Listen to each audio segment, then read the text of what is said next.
अल्लाह तबारक व तआला ने फरमाया, ऐ जिब्राइल, मैंने तुम्हें एक ताज अता किया है जो सरदारुल मलाइका है, जो सय्यदुल मलाइका का ताज है। वो ताज जब तू पहनता है, उस ताज के ऊपर एक नूरानी पंख लगा हुआ है। आज उस ताज को ओढ़ ले और ओढ़ने के बाद मेरे नबी के कदमों में लेट जा, और नबी का जो तलवा ऐसा दिख रहा है यहाँ फिर जरा सी खराश पैदा कर दे, मेरे नबी की आंख खुल जाएगी। इसी तरह के बयाना सुनने के लिए मौलाना मुनव्वर हुसैन सिद्दीकी ऑफिशियल को सब्सक्राइब करें।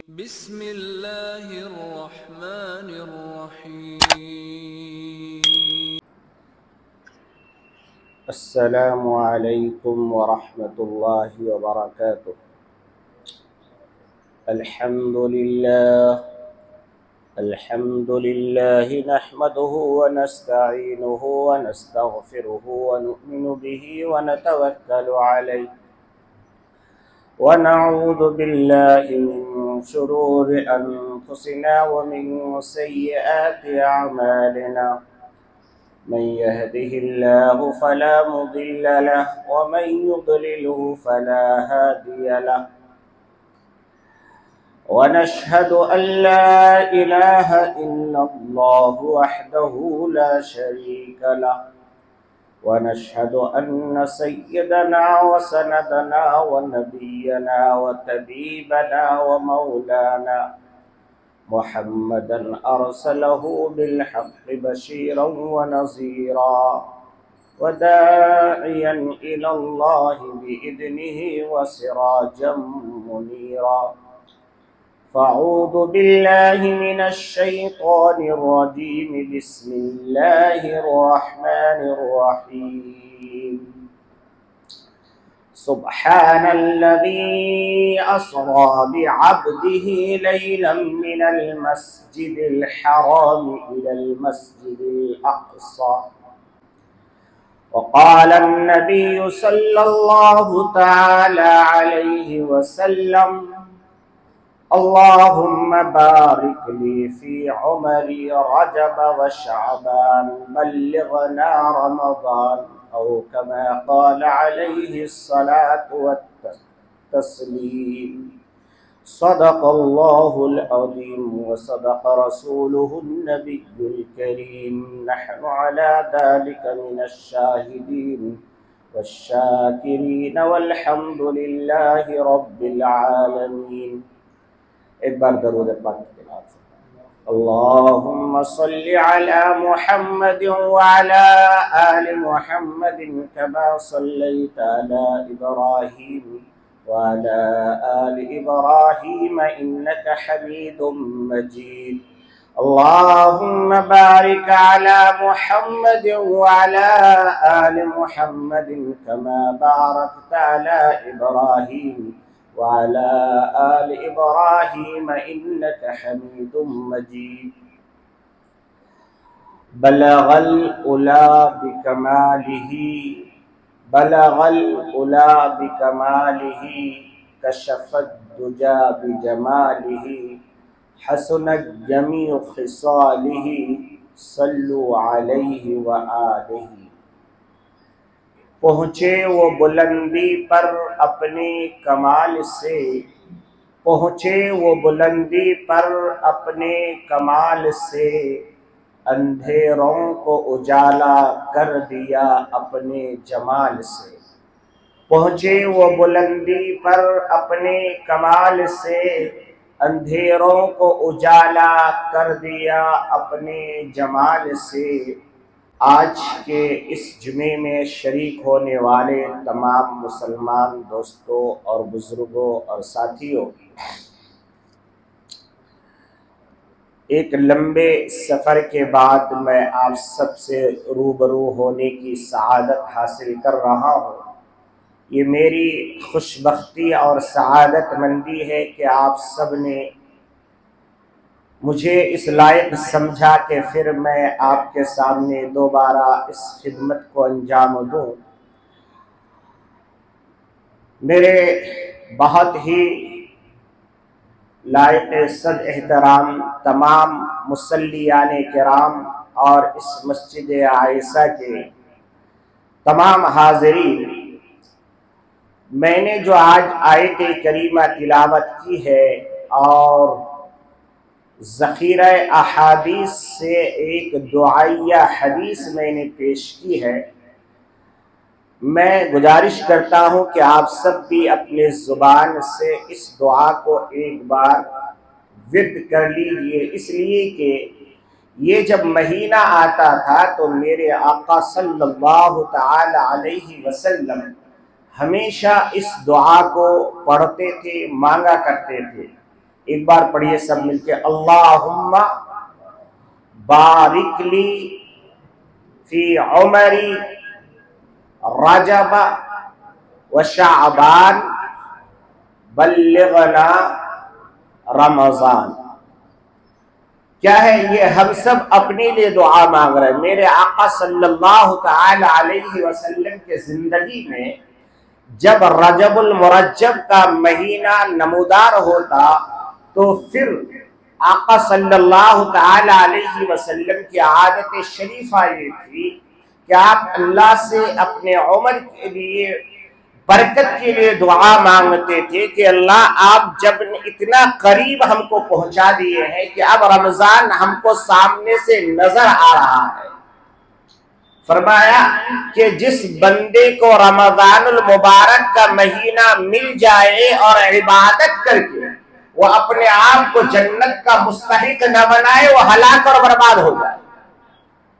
तो इतना प्यारा महीना जब करीब आ रहा है तो फिर अल्लाह के नबी फरमाते थे, अल्लाह अब इतनी गुंजाइश मेरी उम्र में दे दीजिए ताकि मैं ये रजब भी गुजार लूं और शाबान भी खैर और बरकत के साथ गुजर जाए और फिर रमजान तो रमजान ही। तो माशाअल्लाह आप सब, हम सब इस मुबारक महीने को गुजार चुके हैं। ये आखिरी जुमा है आज।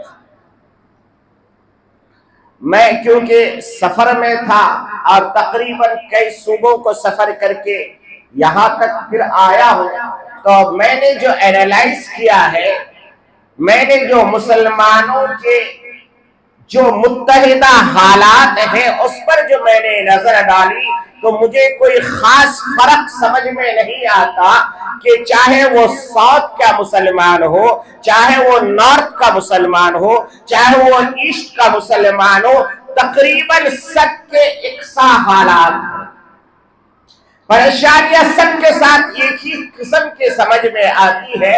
ये अलग बात है कि बिहार बंगाल वाले समझते हैं कि बेंगलोर के लोग माशाअल्लाह एजुकेटेड हैं, बहुत पढ़े लिखे लोग हैं, तो वहां पर हालात दूसरी होगी, वहां के मुसलमानों को ये परेशानी नहीं होगी। और फिर हम लोग ये समझते हैं, यानी बेंगलोर वाले, कि भाई यहाँ हमारी तादाद तो बहुत कम है, वो नॉर्थ का इलाका जहां पर मुसलमानों की तादाद अक्सरियत में है, शायद वहां के लोग बहुत अच्छे होंगे, मगर हमने देखा कि ना वहां अच्छे हैं ना यहाँ अच्छे हैं।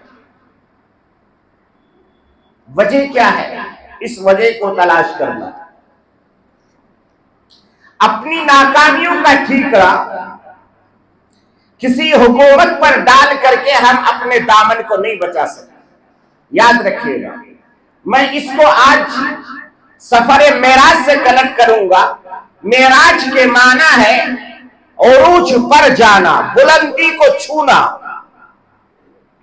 ये मेराज क्यों हुई, क्या है, ये सारा अगर तफसील से मैं बयान करूंगा कई महीने चाहिए मुझे। मैं सिर्फ जो अहम अहम नुक्कात हैं, जो अहम अहम नुक्ते हैं, वो आपको बयान करूंगा, वो आपको समझाऊंगा और साथ में मैं बताऊंगा कि ये मेराज अल्लाह तबारक व तआला ने हम सब के प्यारे आका मोहम्मद अरबी सल्लल्लाहु तआला अलैहि वसल्लम को क्यों अता फरमाई और रहती दुनिया तक के हर मुसलमान को अल्लाह तबारक व तआला कैसे मेराज अता फरमाता है। पहले तो मेराज के लिए शर्त था नबी होना, मगर इस उम्मत में अगर शराबी भी मेराज करना चाहे तो कर सकता है, जुआरी भी मेराज करना चाहे तो कर सकता है, गुनहगार से गुनहगार बंदा भी अगर मेराज करना चाहे तो कर सकता है। इतना अल्लाह का करम हुआ। तो जिस नबी को अल्लाह ने अपने खास बुलाया, बिल्कुल करीब बुलाया, उसकी दो वजह है। सबसे पहली वजह तो यह है कि अल्लाह तबारक व तआला ने ये सारे जहान को मेरे आका के सदके में बनाया। अगर मेरे आका को बनाना ना होता तो ये जमीन और आसमान ही अल्लाह ना बनाते, ये चांदो सूरज न चमकाते, ये फिजाएं न महकाते। तो जिसके लिए बनाया जाए उसको कम से कम एक बार तो दिखाना पड़ता है, उसको एक बार तो दिखाना पड़ता है। जैसा कि आप कोई अच्छी चीज बनाते हैं किसी के नाम के लिए, तो आपकी दिली ख्वाहिश होती है कि ये चीज मैं उनको दिखाऊं जिनके लिए मैं बनाया। तो अल्लाह ने क्योंकि ये जमीन और आसमान को मेरे आका के कदमों की बरकत से बनाया, तो इसीलिए अल्लाह चाहते थे कि ये जमीन और आसमान को मैं अल्लाह को नबी को दिखाऊं। और दिखाने के लिए टाइम, वक्त, मेरे आका मोहम्मद अरबी सल्लल्लाहु तआला अलैहि वसल्लम को उस साल बड़ी तकलीफ हुई। सबसे पहली तकलीफ तो ये हुई कि आप कि रफीक हयात हजरत खदीजतुल कुबरा रज़ियल्लाहु तआला अन्हा का इंतकाल हो गया। फिर उसके बाद आपके चचा का इंतकाल हो गया। आप दिल बर्दाश्ता होकर के, बिल्कुल निढाल होकर के, आप बिल्कुल जख्मों से चूर होकर के आपने सोचा कि मक्का वाले शायद मेरी बात कबूल न करे, पड़ोस में ताइफ का इलाका है, वहां के लोग शायद मेरी बात मान लेंगे, वहां की सरजमीन बड़ी शर्जो शादाब है, वहां के लोग बड़े मुहज्जब हैं, अच्छे हैं। आप वहां सफर करके गए तो वहां वालों ने क्या किया वो आप खुद जानते हैं, मैं वो तफसील नहीं बताता, फिर कभी। वहां वालों ने मेरे आका के साथ क्या किया वो तो आप खुद जानते हैं, पढ़ते हैं, देखते हैं। आप ये सारे हालात से जब वापस घर आए तो आपका दिल टूट चुका था। और आप जानते हैं कि जब कोई छोटा परेशानियों में डूब जाए और कोई बहुत ज्यादा मुस्तहिल हो जाए, बहुत ज्यादा परेशानियां उसको लाहिक हो जाए, तो कोई बड़ा अगर सर पे आके हाथ रख दे तो बड़ा सुकून मिल रहा है। बेटा जब बिजनेस में नाकाम होकर के, टूट करके, बैंकों के झमेलों से थपेड़ा खा करके वापस घर लौटता है, दिल टूटा हुआ है, बीवी अपने सवालात कर रहे, बच्चे अपने स्कूल फीस मांग रहा है, ऐसे वक्त में बूढ़ा बाप जो कुछ नहीं दे सकता मगर अपने बेटे के कांधे पे हाथ रख के कहता है बेटा घबराने की जरूरत नहीं, मैं तेरे साथ हूँ, वो बेटा का सीना चौड़ा हो जाता है, सोचता है कि आज मेरी सारी तकलीफें दूर हो गई इसलिए कि मेरे बाप मेरे साथ है। तो आप समझ सकते हैं ऐसे वक्त में जब मेरे आका सल्लल्लाहु तआला अलैहि वसल्लम चारों तरफ से टूट चुके थे, निढाल होकर के आज जो है हजरत उम्मे हानी के घर में आराम फरमा रहे हैं। अचानक अल्लाह तबारक व तआला, क्योंकि मेरे आका सल्लल्लाहु तआला अलैहि वसल्लम को अल्लाह तबारक व तआला ने तसल्ली क्या दी थी, क्या कहा था, क्या नबी मैंने आपको छोड़ा नहीं, वला सौफा युतीका रब्बुका फतरदा अलम यजिदका यतीमन फआवा ववजदका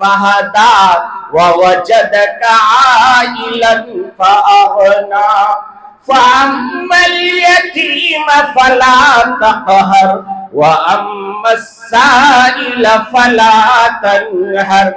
नबी मोहतरम को तसल्ली देते हुए अल्लाह तबारक व तआला फरमाते हैं ऐ मेरे प्यारे पैगंबर, क्या मैंने आपको यतीम पैदा नहीं किया?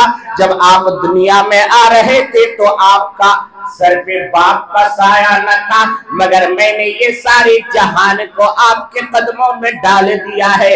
आप इशारा करें तो सूरज डूबता हुआ निकल आए, आप उंगली का इशारा चांद की तरफ करें तो चांद कट के दो टुकड़ा हो जाए, आप जंगल की तरफ इशारा करें तो दरख्त जो है जमीन को चीरते हुए आ जाए। ऐ मेरे नबी, मैंने सारे जहान को आपके कदमों में लाके रख दिया। ये आप कैसे सोच लिया कि मैंने आपको छोड़ दिया?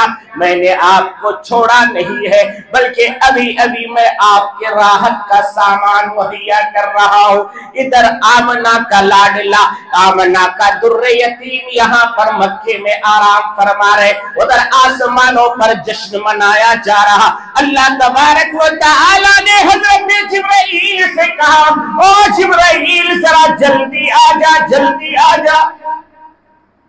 जिब्राइल कहने लगे, अल्लाह क्या बात है, आज इतनी जल्दी क्या है? कहा जल्दी से मक्के में जा और मेरे नबी को अभी के अभी बुला के ला। जिब्राइल भी तो मुश्ताक थे कि मैं नबी का चेहरा देखूं। वो भागा और जैसे ही निकला फिर अल्लाह ने कहा जल्दी वापस आ। जिब्राइल ने कहा अल्लाह अभी तो पहुंचा भी नहीं मैं मक्का। कहा कि अकेले जा रहे हो? इतनी बड़ी हस्ती को लेने के लिए अकेले?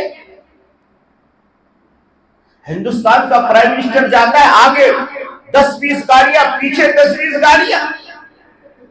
चीफ मिनिस्टर जाता है उसके लिए ट्रैफिक जाम, मिनिस्टर जाता है उसके लिए ट्रैफिक जाम, और तू अकेले जा रहा है मेरे नबी को लाने के लिए? क्या अल्लाह आपने कहा जाने के लिए? मैं तो उसके लिए तड़प रहा था इसलिए मैं जा रहा हूं। कहा नहीं, आज आने वाला भी निराला, लाने का तरीका भी निराला। आज ऐसा बुलाऊंगा कि दुनिया की तारीख याद रखेगी। क्या करूं? कि 70,000 नूरानी फरिश्तों को साथ में लो और मक्के में जाओ। कितने हजार? 70,000 नूरानी फरिश्तों को लो और जाओ। और ऐ जिब्राइल याद रखना, कोई गुस्ताखी ना हो पाए, कोई बेअदबी ना हो पाए, मेरे नबी को आने में कोई तकलीफ नहीं होनी चाहिए। और याद रखना कि दुनिया के ट्रैफिक दुनिया वाले जाम करते हैं, आज मैं खुद अल्लाह हूं और सारी जहान के ट्रैफिक जाम करूंगा। अब सूरज से कहा सूरज जहां हो वहीं रुक जाओ, चांद से कहा चांद जहां हो वहीं रुक जाओ, हवाओं से कहा हवा जहां हो वहीं रुक जाओ, फिजाओं से कहा फिजा जहां हो वहीं रुक जाओ, वक्त से कहा क्या है वक्त अब तुझे चलने की इजाजत नहीं है, अब वहीं रुक जाओ। उसकी मिसाल मैं बहुत आसान भाषा में समझाऊं। ये घड़ी किसने बनाई? इंसान ने बनाई ना।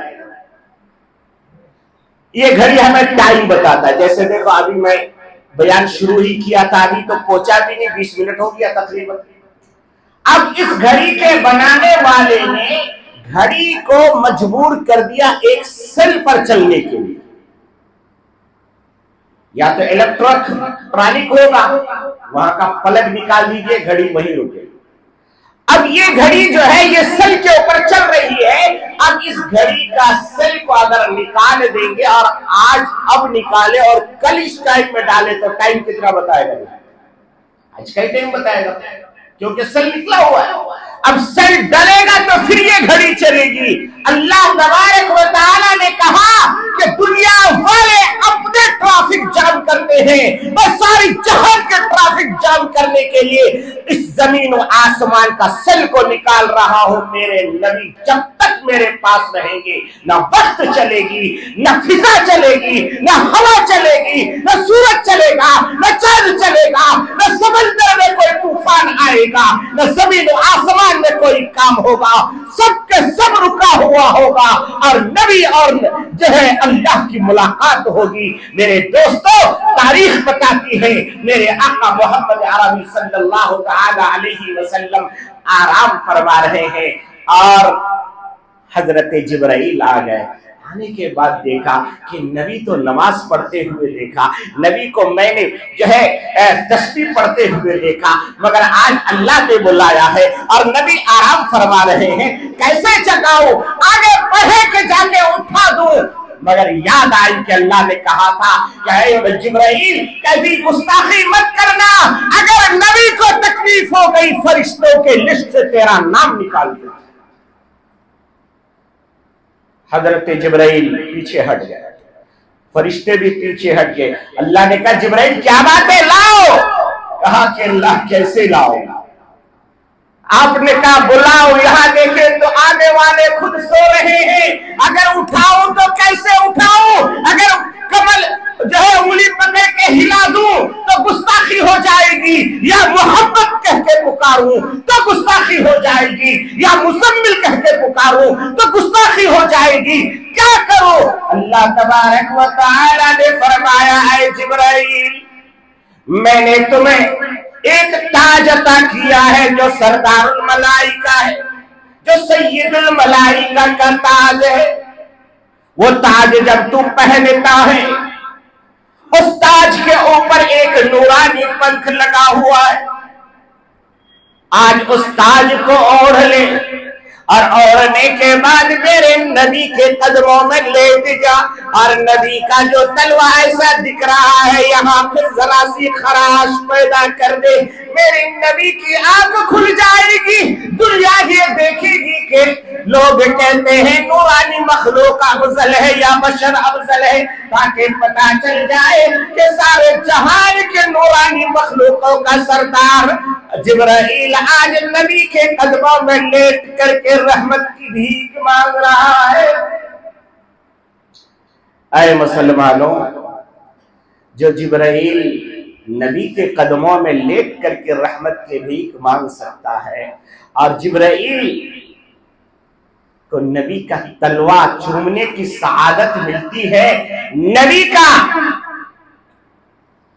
तलवे का ये मकाम है, तो नबी के चेहरे का क्या मकाम होगा, नबी की सूरत का क्या मकाम होगा, नबी की सीरत का क्या मकाम होगा। बहरहाल मुख्तसर आपको अर्ज कर दूं, मेरे आका की तलवे में जो खराश हुई तो आका की आंख खुली। आका ने कहा जिब्राइल क्या बात है, अब तक तुम आते थे तो ऐसी हालत नहीं होती थी, और ये सारी भीड़ क्यों इकट्ठा कर रखी है, ये सारे कौन, ये इतने सारा मजमा क्यों ले आया? कहा कि अल्लाह के नबी या मोहम्मद, आज मामला कुछ ऐसा है, न अल्लाह ने हुक्म दिया है कि आपको मैं लेके चलो। बोले कहां? कहा अल्लाह के पास। कहा अल्लाह के पास। आप सोच सकते हैं कि नबी को अपने अल्लाह से मुलाकात का क्या शौक था, फौरन उठे और कहा चलो। हजरत जिब्रील ने कहा ऐसे नहीं, फिर का मैंने जिस तरीके से आपके कदमों को चूमा है ऐसे ही ये 70,000 फरिश्ते चूमेंगे। उसके बाद एक सवारी है, उस पर आपको सवार होना होगा। ये लंबा वाकया है। मेरे आका सल्लल्लाहु ताला अलैहि वसल्लम को यहाँ से ले जाने का जो बंदोबस्त हुआ वो बड़ा निराला है। मुफस्सिरीन किराम अपनी तफसीर में लिखते हैं, मुहद्दिसीन किराम अपने जो हदीस के शरह में लिखते हैं कि अल्लाह के नबी सल्लल्लाहु ताला अलैहि वसल्लम जिस बिस्तर से उठ करके गए थे वापस आने तक वो बिस्तर ऐसा ही गर्म था। जो पानी वजू करके गए थे वो पानी अभी चल रहा था, यानी सारा का सारा मामला ऐसा ही था। तो मैंने कहा, मैं एक जाहिल किस्म का मौलवी हूँ, मैंने कहा कि अरे भाई बिस्तर गर्म क्यों नहीं होगा, पानी क्यों नहीं चलेगा, बल्कि अल्लाह ने तो सब कुछ वही रोक दिया था। जब नबी आके दोबारा बिस्तर पे लेटे तो फिर अल्लाह ने वहीं से उस घड़ी को चालू किया, तो अभी बिस्तर भी गर्म, अभी पानी का भी चलना चालू हुआ। मेरे दोस्तों, वो नबी मोहतरम, वो शफी आजम, वो रहमतुल लिल आलमीन, वो सरदारुल मलाइका जो है, वो वो सरदार अंबिया मेरे आका मोहम्मद अरबी सल्लल्लाहु तआला अलैहि वसल्लम को अल्लाह तबारक व तआला ने जब अपने पास बुलाया है तो बुलाने का भी बड़ा निराला अंदाज है। आप मक्के से चलते हैं, मैं जल्दी जल्दी आपको बताओ, अल्लाह के नबी सल्लल्लाहु तआला अलैहि वसल्लम और हजरत जिब्राइल दोनों इस बुर्राक पे सवार होते हैं। वो बुर्राक नहीं जो आजकल फोटोशॉप में मिलता है, याद रखना। बहुत सारे लोग उसका फोटो लगाते हैं घर में ला करके, ये जायज नहीं, हराम है। उस तक पे कोई फिदा हुसैन पैदा नहीं हुआ था जो प्रिंट करके निकाल करके आपको दिया होगा और आपने उसको बनाया, ये गलत बात है। कोई तस्वीर वो जायज नहीं। वो कैसा था वो नबी को मालूम है, अल्लाह को मालूम है, फरिश्तों को मालूम है, हमें मालूम है। बस एक जानवर था। मेरे आका खुद फरमाते हैं कि उसकी रफ्तार का ये आलम था, ताहद्दे निगाह उसका पहला कदम, जितना दूर देखे उतनी जगह पे उसका कदम पड़ता था। अल्लाह अकबर, अल्लाह अकबर। आज तो उसको समझना बड़ा आसान है। आप देख लीजिए आज के फ्लाइट का क्या मामला है। हम लोग पहले ट्रेनों से सफर करते थे, तकरीबन 52 घंटा का सफर होता था। अब 2 घंटे में चले जाते हैं, 2.5 घंटे में चले जाते हैं। अब पहले उम्रा हज करने के लिए जाते थे, 2-2 महीने 3-3 महीने लगते थे पानी के जहाज में। आज आप फजर यहाँ पढ़िए, जोहर जद्दे में पढ़िए, मदीने में पढ़िए। अल्लाह ने ऐसी सहूलतें अता फरमाई।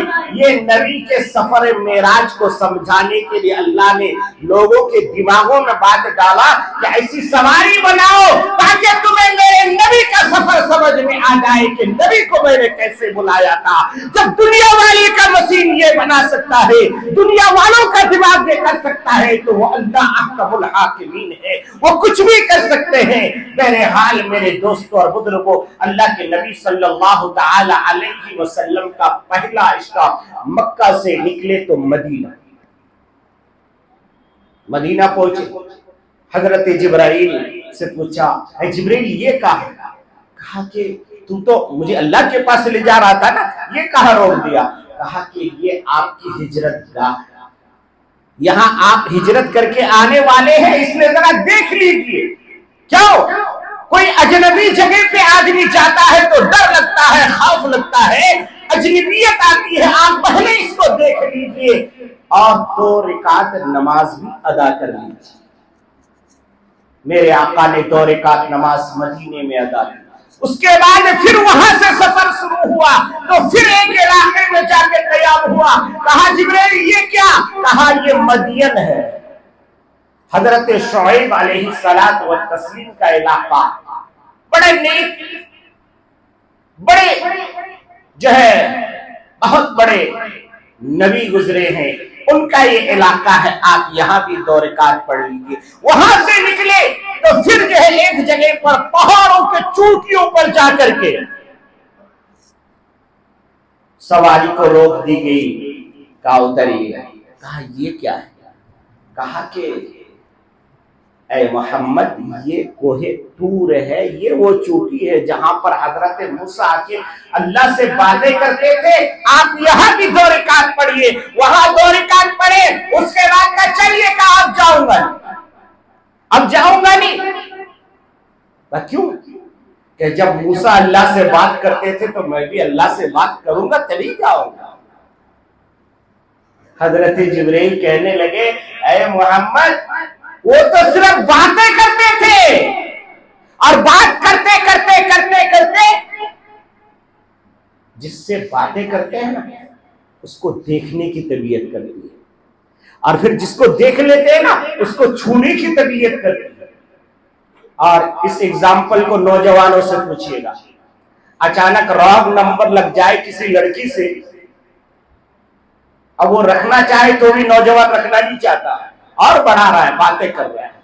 अब बातें करते करते 2-4 दिन गुजर गया तो फिर उसको बुलाते हैं कि कैफे में आ जाओ, है ना। कुछ नौजवान हंस रहे हैं कि हम लोग गुजर चुके हैं इस मामले में। अगर खुदा ना खास्ता गलती से किसी का नंबर लग जाएगा, सॉरी करके रख दो, बातें बढ़ाने की क्या फायदा? ये बातें रिकॉर्ड हो रही है, अल्लाह के लिए जवाब देना पड़ेगा। ये मोबाइल आपकी जरूरत के लिए, आपको बिगाड़ने के लिए नहीं है। मेरे साथियों, अल्लाह से बातें करते करते हजरत मूसा ने क्या कहा था, ऐ अल्लाह एक बार दिखा दीजिए, मैं आपको देखना चाहता हूं। बहुत दिन तक बातें की आपसे। रब्बी अरनी, ऐ मेरे रब मुझे एक झलक दिखा दीजिए, मैं आपका ज़ियारत करना चाहता हूँ, आपका दीदार करना चाहता हूँ, जरा आपको देखना चाहता हूँ। अल्लाह तबारक व तआला ने फरमाया, ऐ मूसा तो मुझे नहीं देख सकता। मगर मूसा भी बड़े जिद्दी थे, कहने लगा नहीं मैं देखना चाहता हूं, मुझे एक बार दिखा दीजिए। अल्लाह तबारक व तआला ने कहा कि मूसा मानेगा नहीं। कहा ऐ मूसा मुझे बाद में देख लेना, जरा उस पहाड़ की चोटी को देखो, मैं अपने नूर की तजल्ली का एक छोटा सा टुकड़ा उधर डाल रहा हूं, अगर उसको तुम देख लिया तो मुझे तुम देख लोगे। फरमाया जाता है, हदीस पाक में आता है, जैसे नजर पड़ी मूसा जमीन पे बेहोश होके गिर गए। तो गिराता भी है और तू उठाता भी है, तो ने जलवा न दिखाया मगर मूसा अलैहिस्सलाम को बेहोश होके जमीन पे गिरा दिया, मगर अल्लाह ने अपना जलवा नहीं दिखाया। हजरत जिब्राइल ने कहा, ऐ मेरे आका मोहम्मद अरबी सल्लल्लाहु तआला अलैहि वसल्लम, बातें क्या है? बातें नहीं, आज तो आमने सामने डायरेक्ट रिले होगा। आज लाइव मीटिंग आपकी तय हो गई है। आज तो आप आमने सामने बैठेंगे, अल्लाह से बातें करेंगे। वो तो मूसा था जो दूर से बातें करता था, अब अल्लाह आपसे दूर नहीं है, अल्लाह आपको अपने करीब बुला रहा है। मा ज़ागल बसर व मा तग़ा, लक़द रआ मिन आयाति रब्बिहिल कुबरा। अल्लाह तबारक व तआला ने फरमाया, ऐ नबी आ जाओ, आज मेरे करीब में आ जाओ। वो मूसा था जो सुना करता था, आप देख के मुझसे बातें करते। वो नबी ये मोहतरम के हम उम्मत है। मेरे यारो, सफर बड़ा लंबा है, मैं समेट नहीं सका उसको, ये मेरी कम इल्मी है। बहरहाल, मगर मैं मेराज से जो आपको देना चाहता हूं वो 2 मिनट में दे। मेराज तरक्की के लिए, मेराज उरूज़गी के लिए, मेराज बुलंदी के लिए, मेराज मिलाने के लिए है। अल्लाह को अपने मखलूक से मिलाता है, मखलूक को अल्लाह से मिलाता है, उसी का नाम मेराज है। जैसे नबी को अल्लाह से मिला दिया, उसको हमने मेराज कहा। मैंने एक जुमला कहा था कि वो अलग बात थी कि नबियों को मेराज होती थी, ये उम्मत मुहम्मदिया की बात है कि शराबी भी अल्लाह से मुलाकात कर सकता है, जुआरी भी अल्लाह से मुलाकात कर सकता है, बेदीन भी अल्लाह से मुलाकात कर सकता है, एक गुनहगार भी अल्लाह से मुलाकात कर सकता है। शर्त सिर्फ एक है कि नबी के बताए हुए तरीके पर चलना।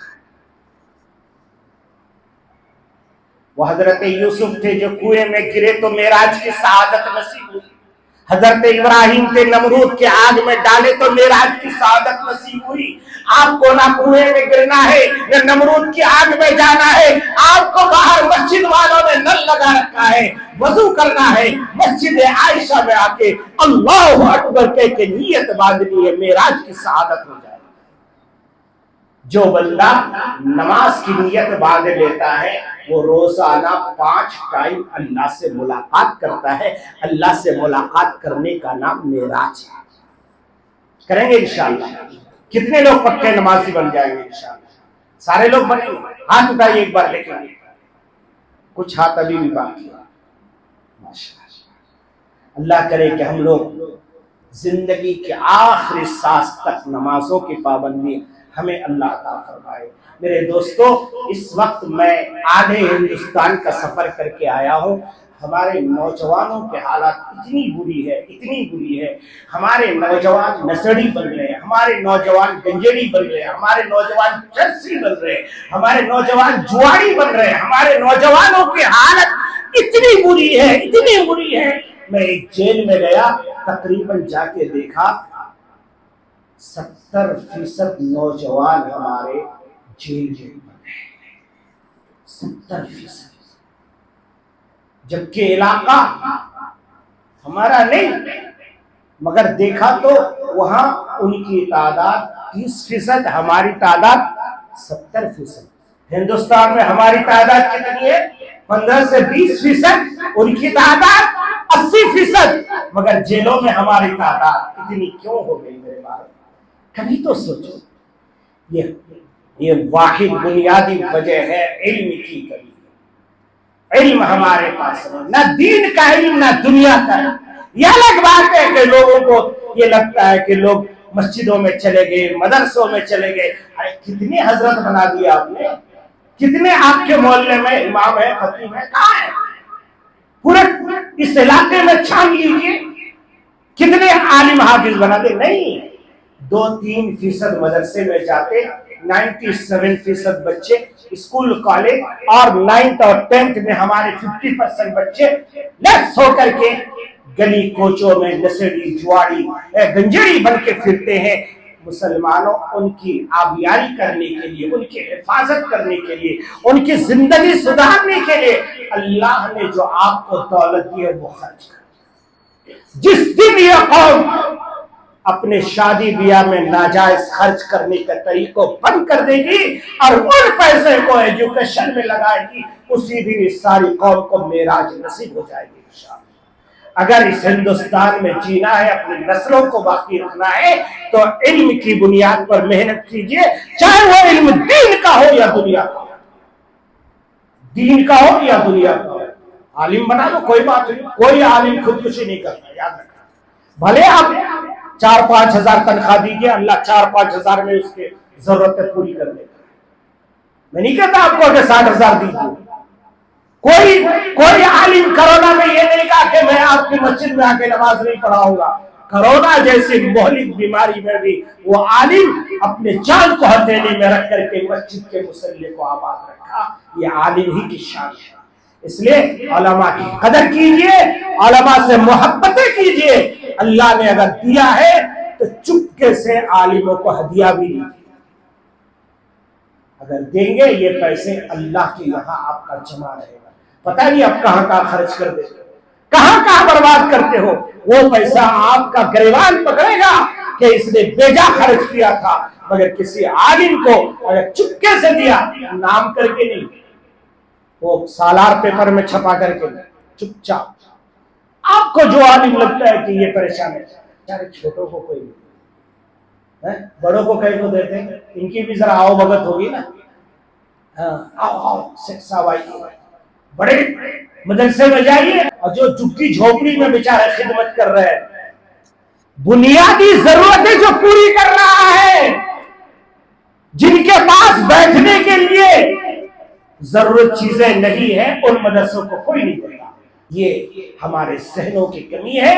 अगर हमें इस दीन को बचाना है तो इस दीन को बचाने की फिक्र हमें सबसे पहले ये करना कि नाजायज खर्च करने से हमें इज्तनाब करके। मैं अभी एक रिपोर्ट पढ़ रहा था, किसी ने कहा कि रमजानुल मुबारक में शहर बेंगलोर में 5 करोड़ के खाली समोसे मुसलमान खरीदते। जिस कौम को खाली समोसे में 5 करोड़ खर्च करने की आदत हो, वो कौम तरक्की कहां करेगी भाई? अभी सेब है, बनाना है, खरबूजा है, तरबूजा है, वो अलग है। सिर्फ 5 करोड़ का समोसा, फिर हम तरक्की कैसे होगा? उसी 5 करोड़ को जमा करके एक मुस्लिम गर्ल्स हाई स्कूल बना देते हैं, तो हमारी बच्चों के दुपट्टा तो महफूज रहता। किसी को ये हिम्मत तो नहीं होती कि हमारे बच्चों के चेहरे से दुपट्टा छीन लेते, मगर नहीं, हमारी अय्याशियां बाकी रहेंगी। अरे ये अय्याशी नहीं कि कोई कलम में जाके नाच रहा, वही अय्याशी है। ये भी तो अय्याशी है कि आप शादी में खर्च कर रहे हो 50 लाख, 1 करोड़, 2 करोड़, और उसी गरीब के, उसी अमीर के पास कोई गरीब मुसलमान जाता है अपनी बच्ची के जहेज के लिए 10 रुपए उसके जेब से नहीं निकलता, नहीं निकलता। कहाँ मैं ये दर्द आपको इसलिए सुना रहा हूं मेरे दोस्तों कि मैं ये दर्द झेलता हूं, मैं ये देखता हूं। आपसे मेरी यही गुजारिश है कि बस अपने अपने मोहल्ले में थोड़ा थोड़ा काम कीजिए और मालदारों को समझाइए कि अय्याशियां बंद कीजिए। मैं नाम नहीं लेता, इस महीने आप देख लीजिए कितने वाकयात हुए। हमारे एक बहुत बड़े मुफ्ती मौलाना सलमान अजहरी साहब जो इसी तरह बयान करते, उनको पकड़ लिया गया, जेल में डाल दिया गया। हम आज बिरयानी खाएंगे, वो बेचारा जेल में हमारे लिए जाके सर कौन है उनका पूछने वाला? नहीं। हमारी ज्ञानवापी मस्जिद पूजा पाठ की इजाजत दे दी, बाबरी मस्जिद से ज्यादा क्या हुआ था? यही हुआ था। सबसे पहले ताला लगाओ, फिर ताला खोलो, फिर शेर जो है पूजा की इजाजत दो, उसके बाद तोड़ो और राम मंदिर बना दो, बन गई। अब ज्ञानवापी के साथ शुरू हो गया, मेरोली मस्जिद टूट गई और कोई मस्जिद का नंबर आने वाला है। आप ये मत सोचिए कि आप बहुत महफूज हैं, आपको अपनी हिफाजत की जिम्मेदारी खुद अदा करनी होगी और हिफाजत का सामान है इल्म की रोशनी। इल्म ही आपको बचा सकती है। आपका बच्चा आईएएस बनेगा, आपका बच्चा आईपीएस बनेगा, आपका बच्चा बड़े सरकारी मुलाजिमतें इख्तियार करेगा। प्रोफेशनल कोर्स से आपकी जिंदगी नहीं बच सकती, याद रखना। आज आईएएस में हमारा नंबर नहीं आता, आज डिफेंस में हमारे बच्चे नहीं जाते, आज पीएससी में हमारे बच्चे नहीं जाते, उन फोर्सेज में हमारे मुसलमानों का नुमाइंदा नहीं होता। नतीजा क्या होता है? मर भी हम जाते हैं और फिर हम ही जेल में जाते हैं। मर भी हम जाते हैं, घर भी हमारा जलाया जाता है, फिर जेल में भी हम जाते हैं। अल्लाह हम सबकी हिफाजत फरमाए और अल्लाह हमें अमल की तौफीक अता फरमाए। अगर मौका मिला तो इंशाअल्लाह आइंदा जुमा जो मेराज की बाकी बातें हैं अर्ज करूंगा। दुआ कीजिए अल्लाह तबारक व तआला इस पूरे उम्मत मुस्लिमा की हिफाजत फरमाए और खुसूसन फलस्तीनी मुसलमानों की नुसरत व मदद फरमाए और हमारे इस प्यारे मुल्क हिंदुस्तान की अल्लाह हिफाजत फरमाए। इस मुल्क में दंगा फसाद और बदअमनी से पूरे मुल्क की हिफाजत फरमाए। हम सबको एक साथ मिलजुल कर रहने की तौफीक अता फरमाए।